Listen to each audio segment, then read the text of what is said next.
బైబిల్లో మీరు ఒక మాట చూడండి, 3:14 గమనించండి. ఇర్మియా పుస్తకం 3:14.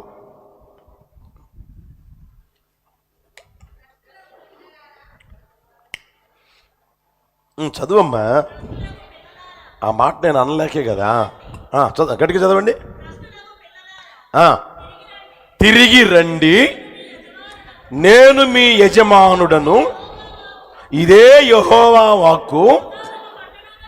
నాకు గమనించిన ఆ మాట చూడండి. ఒకానొక పట్టణములో నుండి ఒకనిగాను, ఒకానొక కుటుంబములో నుండి ఇద్దరినిగాను మిమ్మును తీసుకొని.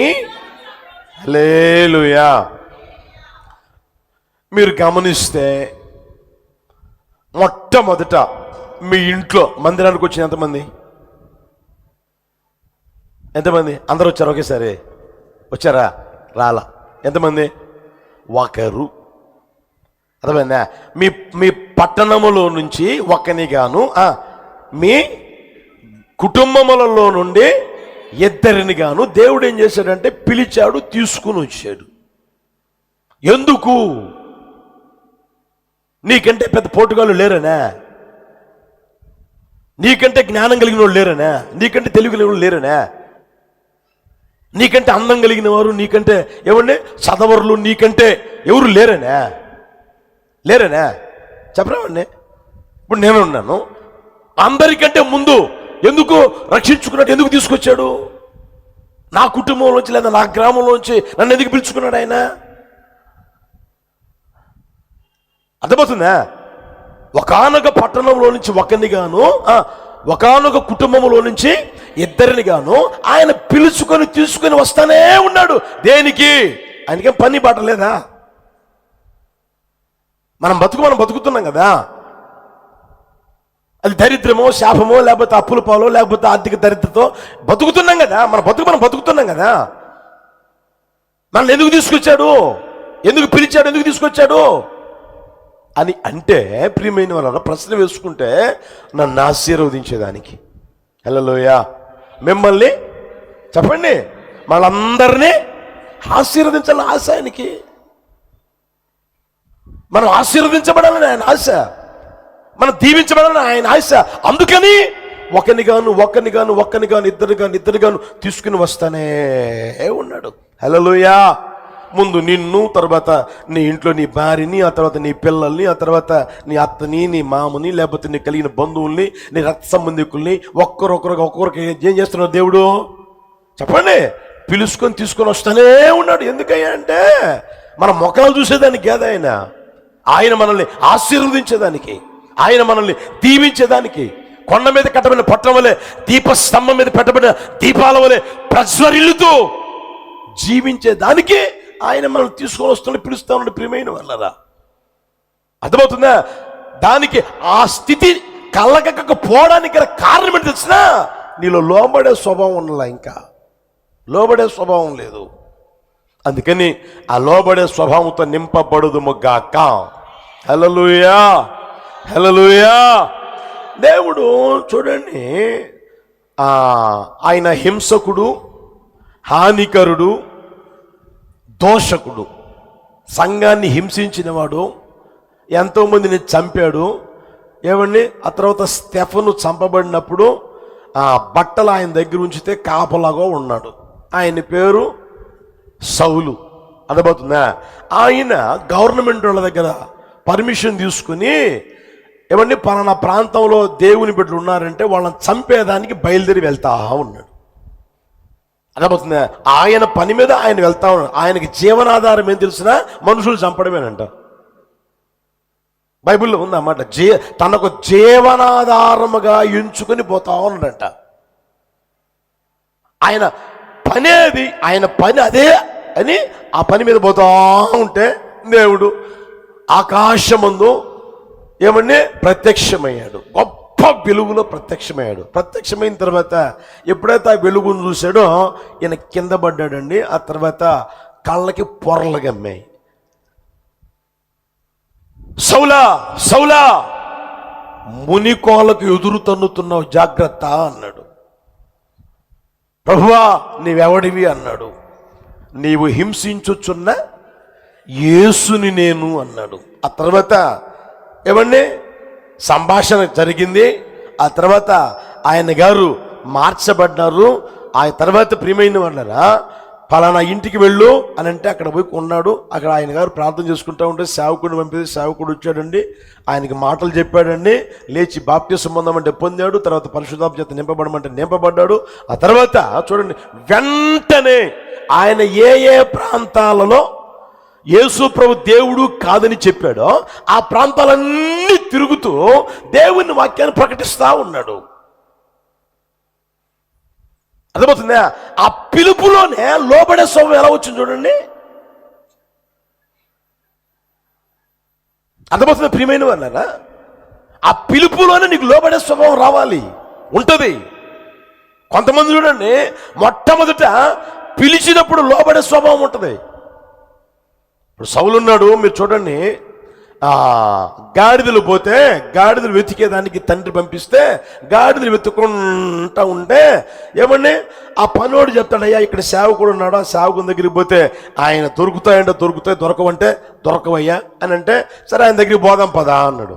పోయిన తర్వాత ఏమండి జరగబోయేదంతా తెలియజేసినప్పుడు ఎందుకయ్యా ఈ మాటలు నాకు చెప్తావు, నా కులం ఏపాటిది, నా గోత్రం ఏపాటిది, నేనేపాటివాడిని, మేము బెన్యాని మీలును కదా, మా గోత్రం ఇది కదా, మా పరిస్థితి కదా, మేమేమన్నా ఉన్నోళ్ళమా, మేమేమన్నా ఆరితేరిన వాళ్ళమా, ఎందుకైనా మళ్ళీ లేదు దేవుడు నిన్ను కోరుకున్నాడు, దేవుడు నిన్ను పిలిచాడు, దేవుడు నిన్ను అభిషేకిస్తున్నాడు అని చెప్పి ఆ మాటలు చెప్పడం మనం గమనించగలిగాం. అప్పుడు అంత విధేయత, అంత లోబడే స్వభావం, అంత తగ్గింపు కలిగిన స్వభావం ఉంది. రోజులు గడిచాయి. అర్థమవుతుందా ప్రియమైన వాళ్ళరా? 13వ అధ్యాయానికి వచ్చేసరికి 7వ వచనం ఏమంటే తెలుసునా, నా అంతట నేనే సాహసించాను అంటాడు. నీ అంతట నీవు ఎవడరా సాహసించమన్నదే? నేను చెప్పాను కదా, నేను వచ్చిన తర్వాత బలి చెల్లిద్దాము, తర్వాత రాజ్య పరిపాలన పద్ధతి స్థిరపరుద్దామని చెప్పాను కదా. నా అంతటి నేను బలి చెల్లించా అంటున్నావు, నువ్వెవడివి? అర్థమవుతుందా? తనంతటి తానే బలి చెల్లించేంత స్థితిలోనికి వచ్చేసేటతున్నాం. అర్థమవుతుందా ప్రియమైన వాళ్ళరా? ఒకసారి గుర్తెరగండి. మొదటేమో విధేయత, మొదటేమో లోబడే స్వభావం, మొదటేమో తగ్గింపు. కొంచెం రోజులు గడిచాయి అంతే, కొద్ది రోజులే, ఎక్కువ రోజులు కూడా కాల. వెంటనే ఆ లోబడే స్వభావం పోయింది, లోబడే స్వభావం పోయింది. అర్థమవుతుందా? మీరు గమనించిన ప్రియమైన వాళ్ళ తర్వాత ఆ రాజ్యము పోగొట్టుకున్నాడు, తన ప్రాణము పోగొట్టుకున్నాడు. ఏమండి చివరికి తన కొడుకు చచ్చిపోయాడు. తర్వాత ఆ కుటుంబం అంతా దిక్కులేనులుగా మారిపోతే ఆ తర్వాత దావీదు మహారాజు ఎవరన్నా ఉన్నారేమో చూడండి అని చెప్పేసి తీసుకొచ్చి ఆయన భోజన బాధ దగ్గర అంత అన్నం పెట్టే స్థితిలోనికి వచ్చాడు ఆయన కుటుంబం. అర్థమవుతుందా? లోబడే స్వభావం నిన్ను ఎంతైనా ఆశీర్వదించును గాక. హల్లెలూయా, హల్లెలూయా. అట్టి కృపతో ప్రభు నింపును గాక. ఇప్పుడు చూడండి, దైవజన పౌలు గారు ఎంతగా అయితే దేవుని సన్నిధిలో తగ్గించుకొని లోబడి దేవుడు ఒక మాట చెప్తే దానికి లోబడి ఏమండి ఎంతగైతే ఆయన నడిపించబడిన ఆ పరిస్థితులు ఉన్నాయో అంతగా దేవుని చేతిలో బలమైన పాత్రగా వాడబడ్డాడు. హల్లెలూయా. ఈ రోజున కొత్త నిబంధనలో పత్రికలన్నీ ఎవరి ద్వారా రాయించినాయి? ఆలోచన చేయండి. సంఘం ఎలా ఉండాలి, సేవకుడు ఎలా ఉండాలి, విశ్వాసం ఎలా ఉండాలి, ఏమండి యవనస్తులు ఎలా ఉండాలి, వృద్ధాప్యం ఉన్నవారు ఎలా ఉండాలి, అన్ని ప్రతి విషయం ఆయన ద్వారానే కదా దేవుడు బయలుపరిచింది.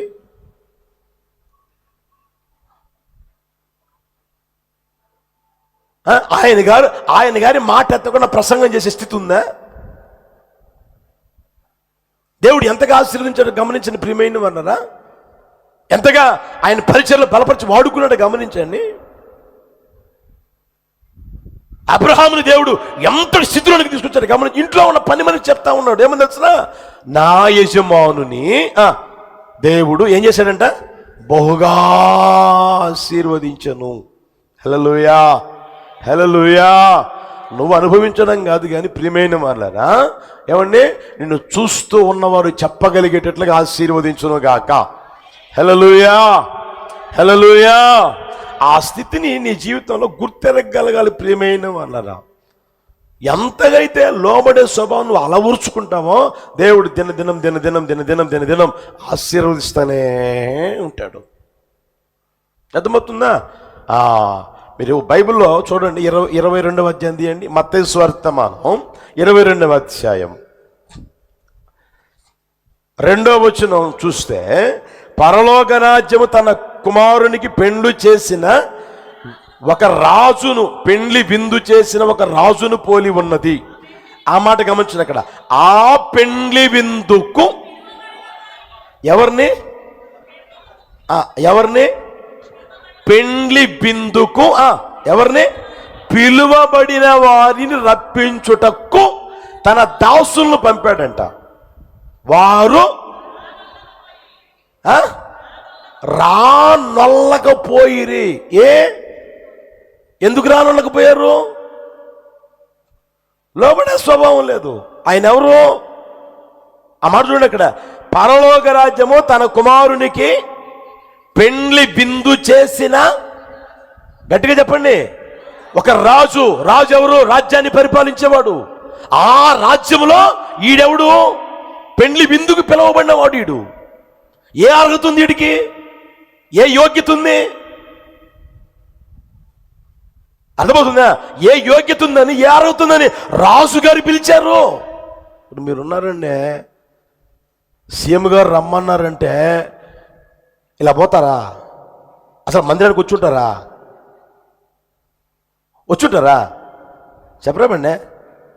ఆడ ఆ టీచరు ఈ సంవత్సరం అంతా ఆలు ఈలు శుభ్రంగా చెప్పారని చెప్పేసి ఏమిస్తారయ్యి? నోరు తెరవచ్చుగా, తీసుకుని ఉన్నారు కదా. అదే షీల్డా ఏమంటారు వాటిని? అవి ఇస్తున్నారంటేనే మందిరం ఎగ్గొట్టిపోతారు. అవునా కదా? అసలు ఇక ఆయన దగ్గర భోజనం చేసేదానికి పిలిచాడంటే ఉంటారు? ఇక్కడ ఉంటారా? ఇప్పుడు ఇక్కడ చూడండి, రాజ్యాన్ని పరిపాలన చేసే రాజు పిలిస్తే వాళ్ళు ఏం చేశారంట? రానొల్లకపోయిరి. అంటే వాళ్ళకి ఇప్పుడు లోబడే స్వభావం ఉందనా, లోబడిన స్వభావం ఉందనా? అర్థమవుతుందా? తర్వాత మీరు చూడండి, అక్కడే 4వ వచనం చూడండి. కాగా అతడు, ఇదిగో నా విందు సిద్ధపరిచి ఉన్నాను, ఎద్దులు క్రొవ్విన పశువులు వధింపబడినవి అంతయు సిద్ధముగా ఉంది, పెండ్లి బిందుకు రండని పిలవబడిన వారితో చెప్పుడని. ఆ రాజుగారికి ఎంత ప్రేమ ఉందో, ఎంత ఆప్యాయత ఉందో, ఎంత గౌరవం ఉందో గమనించండి. తన దగ్గర ఉన్న ప్రియమైన వల్ల తన దేశంలో ఉన్న ఆ వ్యక్తుల మీద ఎంత గౌరవం ఉందో గమనించండి. ఒకసారి పంపించాడు, రాలా? వదిలేయచ్చు కదా? వదిలేయకూడదా? వదిలేయచ్చు. మరలా చూడండి, చెప్తా ఉన్నాడు ఏమని తెలుసునా? అరే, ఎద్దులను కూడా కోసాను రా. ఆ తర్వాత క్రొవ్విన పశువులను కూడా కోసి పెట్టాను రా, మీకోసం ఎందుకు చేశాను రా అని మరి ఒక్కరిని పంపితే ఇప్పుడు ఏమన్నారంటే వాళ్ళు, వారు లక్ష్యము చేయక. ఎంత లెక్కలేనితనమో గమనించండి. రాజ్యాన్ని పరిపాలన చేస్తున్న రాజు పిలిస్తే ఎంత లెక్కలేనితనమో గమనించండి.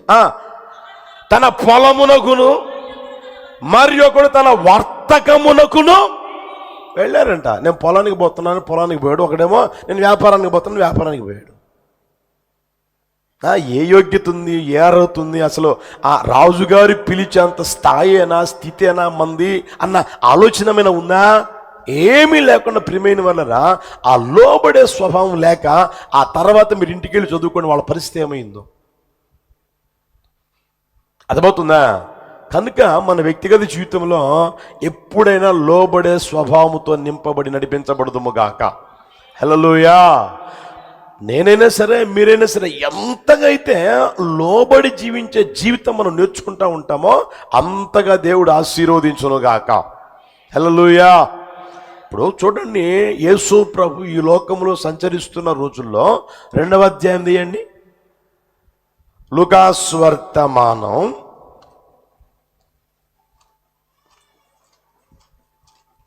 2వ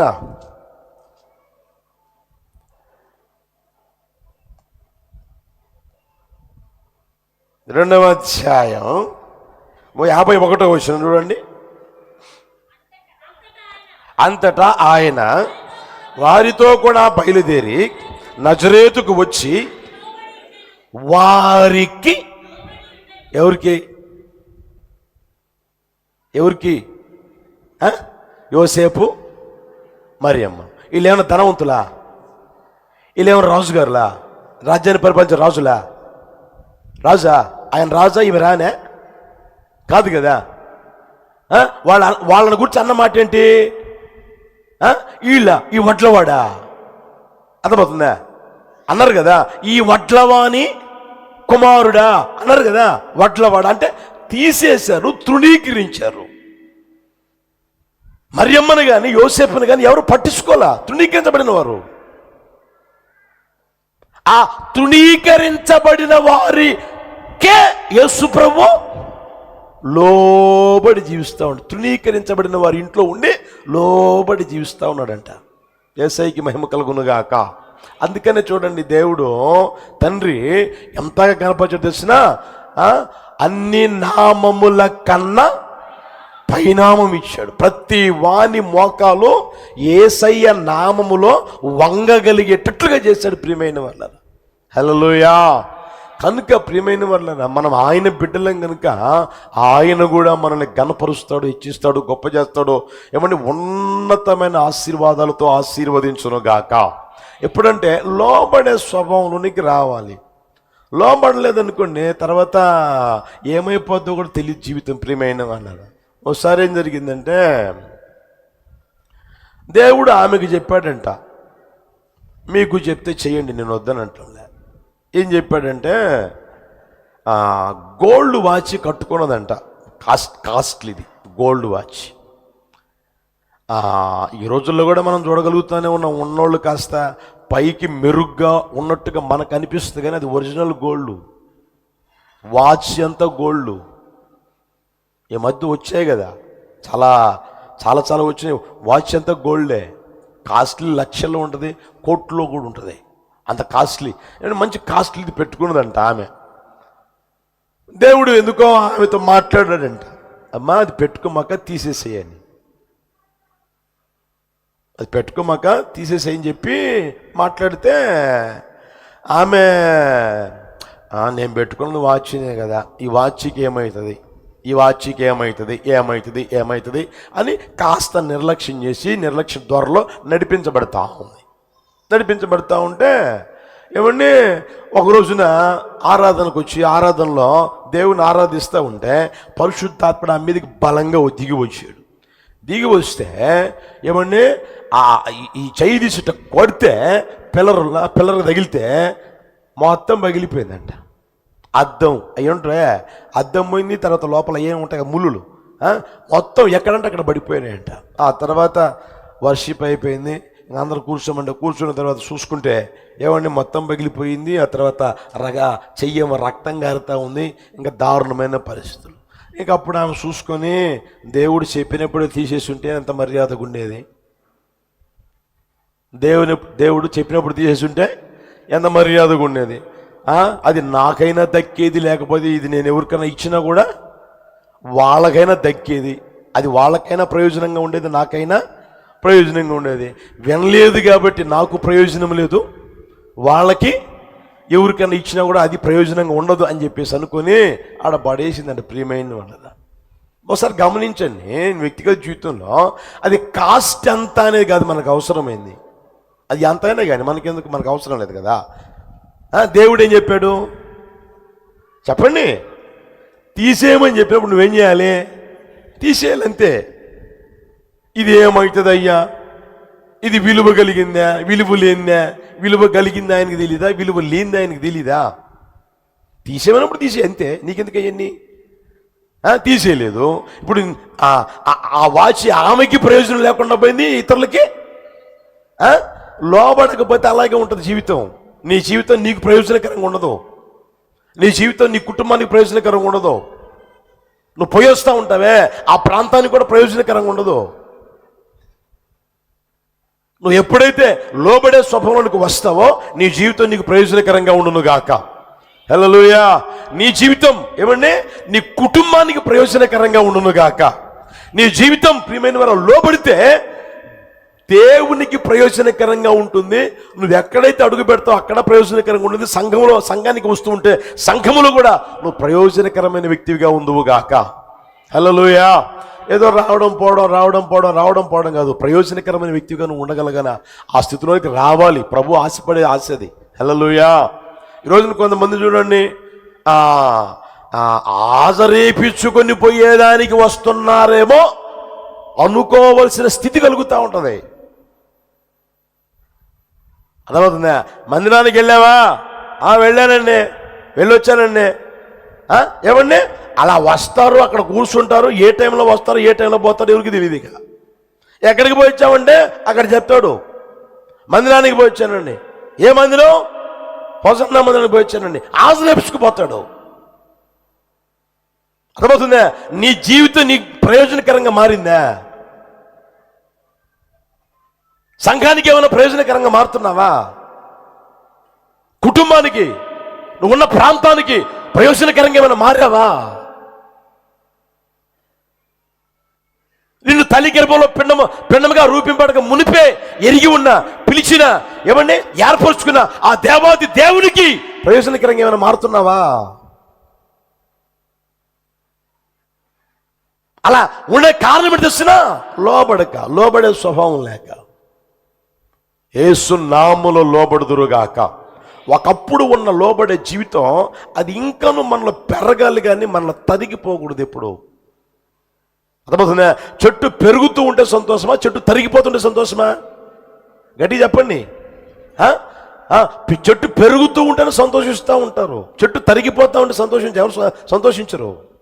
దేవుడు కూడా ప్రియమైన వాళ్ళరా మనం చూసినప్పుడు ఇంకా వీడిలో విధేయత పెరుగుతుంది, ఇంకా ఈమెలో విధేయత పెరుగుతుంది, ఈ కుటుంబంలో ఇంకను విధేయత పెరుగుతూ ఉంది అని, లోబడే స్వభావం పెరుగుతూ ఉంది అని అనుకునే ఆ పరిస్థితులకు మన జీవితం రాగలగాలి. ఇంకను ఆయన ఆశీర్వదించును గాక. హల్లెలూయా. అబ్రహాముని పిలిచి ఆశీర్వదించిన దేవుడు మనల్ని పిలిచాడు కనుక మనం లోబడితే అంతకంటే గొప్ప ఆశీర్వాదం మనకు దయచేయును గాక. హల్లెలూయా. హల్లెలూయా. ఇప్పుడు లోబడకపోవడమే కారణం. ఆశీర్వాదం కలగలేదంటే లోబడకపోవడమే కారణం. అదే గుర్తుపెట్టుకోండి. నాకెందుకు ఆశీర్వాదం కలగడం లేదు, లోబడడం లేదు, అంతే. అది గుర్తెరిగి ఈ రోజునైనా సరే ప్రభు నీతో మాట్లాడుతూ ఉన్నాడని ఎరిగి ఇక మీదటైనా ఏమండి నీలో ఉన్న ఆ చీకటి తొలగించుకోగలిగితే, ఆ చీకటి అనుభవం, అవిధేయత అనే స్వభావం తొలగించుకోగలిగితే నా దేవుడు ఆశీర్వదించును గాక. హల్లెలూయా. రెండో మాట చెప్తాను చూడండి.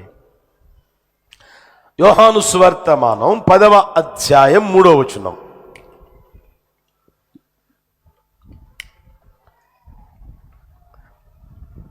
చదవచ్చు కదా, అందరూ చదవండి, గట్టిగా చదవండి అబ్బా. అందరు చదవచ్చు కదా. మీ చేత చదివించాలనే కదా, నేను చదువుకోలేనా? మీ చేత చదివించాలని, వాక్యం చదివించాలనే కదా. చదవండి, అందరూ చదవండి. మీ స్వరం వినపడ్డంలే, పురుషుల స్వరం వినపడ్డంలే. గట్టిగా చదవండి. అతనికి ద్వారపాలకుడు తలుపు తీయును, గొర్రెలు అతని స్వరము వినును. అతడు తన సొంత గొర్రెలను పేరు పెట్టి పిలిచి వాటిని వెలుపలికి నడిపించును. మరియు అతడు తన సొంత గొర్రెలన్నిటినీ వెలుపలికి నడిపించినప్పుడెల్లా వాటికి ముందుగా నడుచును. గొర్రెలు అతని స్వరం ఎరుగును గనుక అవి అతనిని, గట్టిగా చెప్పండి అన్నమాట, అతనిని వెంబడించును. హల్లెలూయా. పిలిచినప్పుడు ఆ పిలుపులో లోబడే స్వభావం ఉంటుంది. ఎంతగా అయితే లోబడుతూ ఉంటావు అంతగా ఆశీర్వదిస్తూనే ఉంటాడు దేవుడు. రెండవది ప్రియమైన వాళ్ళరా, పిలిచినప్పుడు ఆ పిలుపులో ఏమంటే తెలిసినా వెంబడించే స్వభావం ఉంటుంది. అర్థమవుతుందా? వెంబడించే స్వభావం ఉంటుంది. ఇప్పుడు గొర్రెలు చూడండి, కావాలంటే కాపరి ముందు పోతా ఉంటే గొర్రెలు, చెప్పండి గట్టిగా, వెనకబోతా ఉంటాయి. కాపరు ముందు పోతా ఉంటాడు, కాపరు వెనక ఉన్నాడు వాటికి. అందుకని అక్కడ రాయబడిన మాట తెలిసిన, ఆయన గొర్రెల్ని పేరు పెట్టి పిలుస్తూ ఉంటాడు. వాటికి ముందుగా ఆయన నడుస్తూ ఉంటే ఈ గొర్రెలు ఏం చేస్తాయి?